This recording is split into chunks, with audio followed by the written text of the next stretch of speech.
Welcome to my scientifically informed insider look at mental health topics. If you find this video to be interesting or helpful, please like it and subscribe to my channel.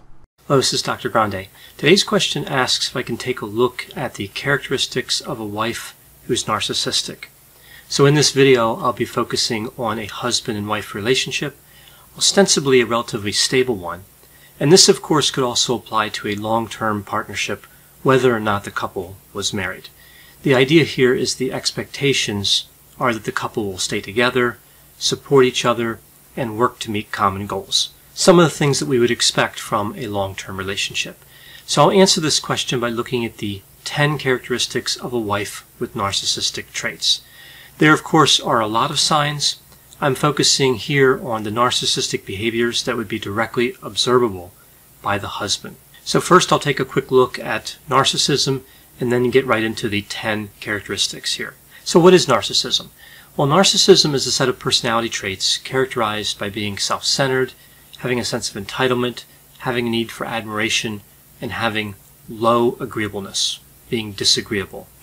Now, when we move past this, we get into two types of narcissism, grandiose and vulnerable. With grandiose, we see characteristics like being self-confident, having superficial charm, being arrogant, being resistant to criticism, being callous, unemotional, and having externalized anger. With vulnerable narcissism, we see characteristics like being distrusting, feeling insecure, being resentful, having a lot of shame, being hypersensitive to criticism, being defensive, cold, distant, unforgiving, and having internalized anger. Much of the time when somebody's narcissistic, they tend to fluctuate between these two types of narcissism, so this list will have characteristics related to both types. Now, as I read the items in this list, when I use the term wife here, I'm talking about a wife with narcissistic characteristics, and when I use the term husband, I'm talking about a husband who does not. Because if both people have narcissistic characteristics, that would really be a different list. That would manifest differently. So again, the wife's narcissistic here, and the husband is not. So moving right into the list with characteristic number 1. This is a continuous sense that the wife is disappointed. She's disgusted by the husband's appearance, his earnings, like at his job, his contribution or lack of contribution to household chores, interactions with the children, his motivation, his educational level. So really, in many ways, if not in every way, the wife is putting the husband down. And this really fits into this narrative that the wife puts forth, that she's a victim of a bad marriage, a bad husband. At the same time, the wife would be highly responsive if another woman is interested in the husband, right? Which seems inconsistent with this continuous sense of being disappointed. Number 2, the wife tends to take sides against the husband by default. So she assumes the worst of the husband. She has a lot of distrust for him. So an example here would be something like if there's some sort of home improvement that the couple wants to do, like remodeling a room, putting down a floor, repainting, replacing light fixtures. Now, some people are good at this, and some people aren't. But no matter what the skill level is, the wife is going to be skeptical about the quality of work that the husband can deliver. Maybe even to the point where she hires somebody after the job is done to do it right, to come back and fix everything that she thinks the husband did wrong. Now, the point of this isn't really to fix anything. It's to embarrass the husband and not give him any credit for being proficient at anything. Giving him credit would run against this narrative that he's a bad husband. Now moving on to number 3. Number 3 involves the fantasies of success, power, wealth, and other factors that we see with narcissism. So this is kind of an unusual characteristic of narcissism. Somebody who's narcissistic has these fantasies somewhat frequently, and they tend to be fairly stable fantasies, like the same fantasy over a long period of time. Now here, with the wife who's narcissistic, we would see several that involve another partner, like a replacement for the husband. And these aren't really delivered in a subtle way. Now, narcissistic fantasies extend into the future most of the time, but they can also be in the present and in the past. This is one of those kind of unusual angles that we see here with these fantasies. So the fantasy could actually be going back in time and marrying somebody more worthy, a better provider, a better lover. Fantasies are often about undoing something that somebody regrets, and we often see that reflected in the phrases that are used. Phrases like, I never should have settled. I should have listened to my family members, who I guess would have said not to marry the husband. I should have trusted my instincts. Now, of course, as I mentioned, the fantasy could also be in the future, and most of the time it would be. And with the future-oriented fantasies, we see that the wife is clear that if the fantasy could ever come true, she's gone. The marriage is over. She's not even pretending that there's a good relationship between the couple. Consistent with all the types of fantasies, the wife compares the husband to other men. She points out how other men are better. Now, what's interesting about these fantasies as well is that if the husband is doing something that supports one of the wife's fantasies, she gets along with the husband. So she gets along with him when he's working toward one of her fantasies. So if he takes a new job that's more demanding on him, but it pays better, the wife could be supportive, right? That kind of feeds into her fantasy. More money, or it could be just having him have the house more. That could be the fantasy as well, giving her more opportunities to explore alternative relationships. Number 4 is that the husband is paying for the sins of others. So what do I mean by this? Well, we see that in a lot of cases when people are narcissistic, they experience some sort of maltreatment when they were younger. So maltreatment from a prior husband, prior boyfriend, parent, other relative, whoever it was in the case of the wife who has narcissistic traits. Every problem the wife has becomes the husband's fault. He is assigned all the blame. The husband, in a sense, becomes a composite of all those wrongdoers. And with his actions, whether they are right or wrong, they represent all the bad things that happen to the wife. So he represents the wrongdoers, and his actions represent all the bad occurrences. It's like when people take their anger out on a punching bag. The punching bag never did anything to anybody, but it's still going to pay. It's still going to pay for all that anger. So an example here could be somebody in the wife's past denied her material goods. They weren't generous with her, or maybe they didn't even meet her basic needs. So the way she kind of expresses this in terms of relationship with the husband could be running up credit card debt, essentially weaponizing her spending.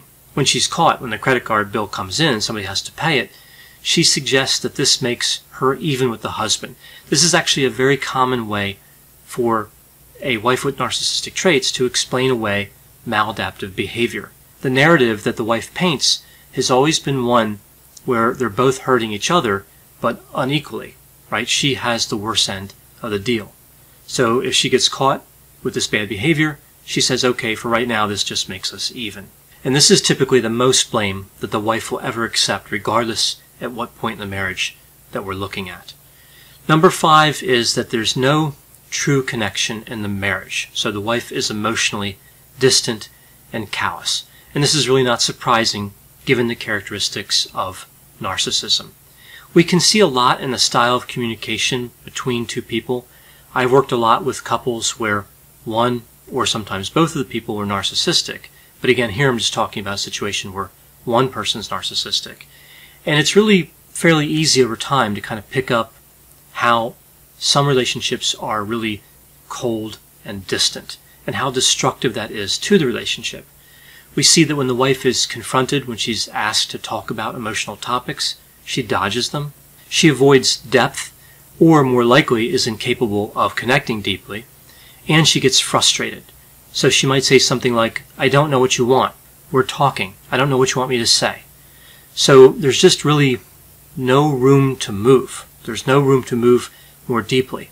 The wife gets stuck in the narcissism, right? It's a block to moving into an emotionally fulfilling and close relationship. Moving number 6, we see here the wife prevents the husband from making friends, venting frustrations, or seeking support. So specifically on that venting frustrations piece, the prevention tactic here is that the wife starts complaining, right? So she counter-complains every time the husband complains. So that just shuts down the venting of frustrations. Now, in terms of the friend component, if the husband does make a friend, this friend is labeled a loser by the wife. The friend has to go. She's not going to tolerate that relationship. She might say something like, what about that other friend you have, or you had at one time? Knowing the husband and that other person she's referring to are not in contact anymore for whatever reason. So she's throwing out an alternative that doesn't really work in an effort to say, look, go spend time with that friend instead of this friend. Really, this is just an isolation tactic, and if the husband tries to criticize one of the wife's friends, then he's being controlling. So we see a really clear double standard here. Now, speaking of double standards, this brings me to item number 7. We see here a double standard when it comes to self-improvement. So if the husband suggests to the wife that she could change some behavior, that a change might be good for the relationship, he gets this strong negative reaction and blame shifting, making it about the husband instead of about the wife. So the wife really takes no ownership of her behavior, and there's no conceding that there may be a benefit in changing her behavior. So again, we don't really see the wife giving any ground. She does not or cannot recognize the negative impact this has on the husband, because to the wife with narcissistic traits, the husband is not a real person. Number 8, making the husband feel guilty for wanting to be intimate. I see this all the time in couples where one of the members is narcissistic. So when the husband inquires about being intimate, the wife might say, not again. I can't believe you want this again, right? Really trying to lay a guilt trip on the husband for having a drive. She makes it seem like a chore or a burden. And this is beyond the simple sex drive differential that we see in a lot of relationships. This is really something that's designed to isolate the husband and contribute to a strong feeling of loneliness, like we see in several of these different behaviors. And of course, in some instances, this increases the vulnerability to temptation for the husband and can lead to a whole other series of problems. Number 9 is threatening to leave, threatening to pursue like financial support in family court, to destroy the husband financially, to take the house, to take the cars, to take the kids, to take the dog, whatever it is, to take everything, right? So it's kind of a scary threat because, of course, the prospect of divorce and dividing material assets is scary, right? It makes sense that people would be afraid of that. Now, she might also threaten to tell all his friends and family that he's a loser, tell the kids he's a loser. So a lot of dissemination about his ostensible loser status, right? So this is actually a fairly effective method of manipulation because this threat of hurting him financially and hurting his reputation is, again, very strong. It's a powerful threat, and it's used to eliminate scrutiny. It's really a distraction technique. Usually we see this threat issued when the husband has some sort of criticism of the wife. And of course that criticism is shut down right away after this manipulation tactic is deployed. And this moves us to number 10 on the list, thoughtlessness. So there are many examples of thoughtlessness in these type of relationships. We see like not getting gifts on special days like Christmas or Valentine's Day or the husband's birthday, or buying gifts that show little thought. If the husband expresses any type of negative sentiment about these gifts, like if he dislikes the gifts, he gets a strong reaction. So really, he's discouraged from doing that. We also see here that in terms of being thoughtless, the wife inserts herself into every purchase that the husband makes. Say, for instance, the husband wants to buy a new smartphone. The wife might say, "What are you getting from me if you're getting that for yourself? I'm not going to carry around this old phone if you're getting a new one." Also, the wife can leave the husband out of important plans, like vacation plans or dinner plans or something like that. "Oh, I didn't know you wanted to go there. You never expressed an interest in that before." So really just kind of self-centered.